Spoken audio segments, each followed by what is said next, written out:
Hello বন্ধুরা, আসসালামু আলাইকুম। কেমন আছেন সবাই? আশা করছি সকলে ভালো আছেন। আসলে আসলে কি বলবো, আসলে আজকের এই নিউজটা দেখার পর আসলে আমি আসলে কিভাবে আপনাদেরকে বুঝাবো, এটি আসলে আমার বোধগম্য নয়। বর্তমান বাংলাদেশের পরিস্থিতিতে আপনি একটা মসজিদের ইমামও কখনো রক্ষা পায় না। আপনারা সকলে জানেন যে মসজিদের ইমাম যদি নামাজ পড়াতে কোনোভাবে আসতে দেরি হয়, তাহলে আশেপাশে যারা ইসলামিক বক্তা বা যারা হুজুর আছে তারা অবশ্যই সেই নামাজটা আদায় করে বা ইমামতির দায়িত্বটা পালন করে।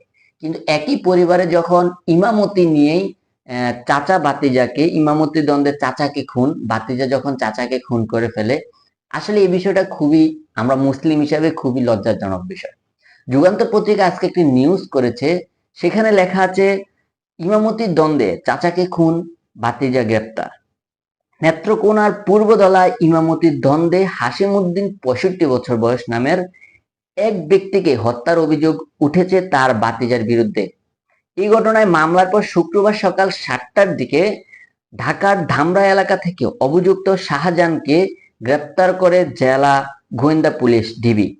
গ্রেপ্তার শাহজাহান পূর্বাচল উপজেলার আগিয়া ইউনিয়নের জটিয়াবর গ্রামের মৃত আব্দুল লতিফের ছেলে এবং নিহত হাসিম উদ্দিনের ভাতিজা। এর আগে মঙ্গলবার ফজরের নামাজের ইমামতি নিয়ে পিটুনিতে হাসিমউদ্দিন নিহত হন। এই ঘটনায় নিহত হাসিমউদ্দিনের স্ত্রী মাজেদা খাতুন বাদী হয়ে শাহজাহানকে একমাত্র আসামি করে পূর্বদলা থানায় হত্যা মামলা দায়ের করেন। জেলা পুলিশের মুখপাত্র অতিরিক্ত পুলিশ সুপার মোহাম্মদ লুৎফুর রহমান এসব তথ্য নিশ্চিত করেছেন। মামলার বরাত দিয়ে পুলিশের এই কর্মকর্তা বলেন, জটিমত মধ্যপাড়া জামে মসজিদের নির্ধারিত ইমাম মাওলানা শামীম হোসেন তার অনুপস্থিতিতে প্রায় মসজিদে নামাজ পড়াতেন গ্রামের হাসিমউদ্দিনের ছেলে হাফেজ মোহাম্মদ আজিজুল হক। মঙ্গলবার ফজরের নামাজ পড়ানোর সময় ইমাম শামীম হোসেন অনুপস্থিত ছিলেন। এ সময় আজিজুল হক নামাজ পড়াতে গেলে তার চাচাতো ভাই শাহজাহান মিয়া আপত্তি তোলেন। আজিজুল ও শাহজাহানের মধ্যে বিভিন্ন বিষয় নিয়ে বেশ কিছুক্ষণ ধরে বিরোধ চলছিল। এর জেরে আজিজুলের পেছনে নামাজ না পড়া মসজিদের বারান্দায় এক নামাজ আদায় করেন শাহজাহান। এরপর নামাজ শেষে মসজিদের প্রাঙ্গণে আজিজুল ও শাহজাহানের মধ্যে কথা কাটাকাটি হয়। এ সময় আজিজুলের বাবা হাসিমউদ্দিন উভয়কে থামাতে গেলে ভাতিজা শাহজাহান তার উপর ছড়াও হন। কথা কাটাকাটির এক পর্যায়ে শাহজাহান হাসিমউদ্দিনকে বেধড়ক কিলঘুষি দেন। এতে তিনি মাটিতে লুটিয়ে পড়েন এবং কিছুক্ষণের মধ্যে মারা যান। ঘটনার পর পালিয়ে যান অভিযুক্ত ভাতিজা।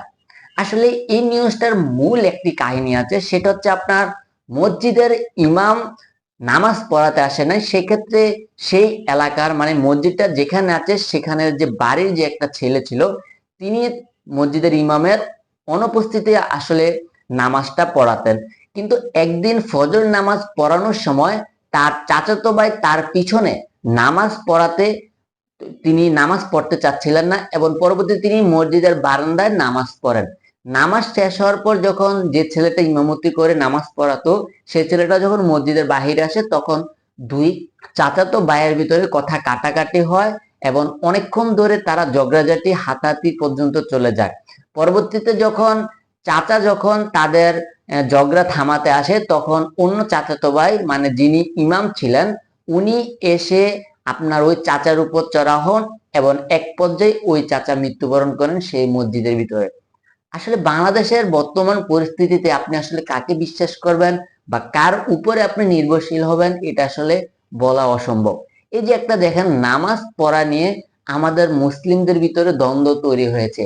আমি কেন চাচাতো ভাইয়ের পিছনে নামাজ পড়বো, এটা নিয়ে দুই চাচাতো ভাইয়ের ঝগড়া লাগে এবং সেখানে চাচা মৃত্যুবরণ করে। তো এটা নিয়ে আমাদের শিক্ষা নেওয়া উচিত।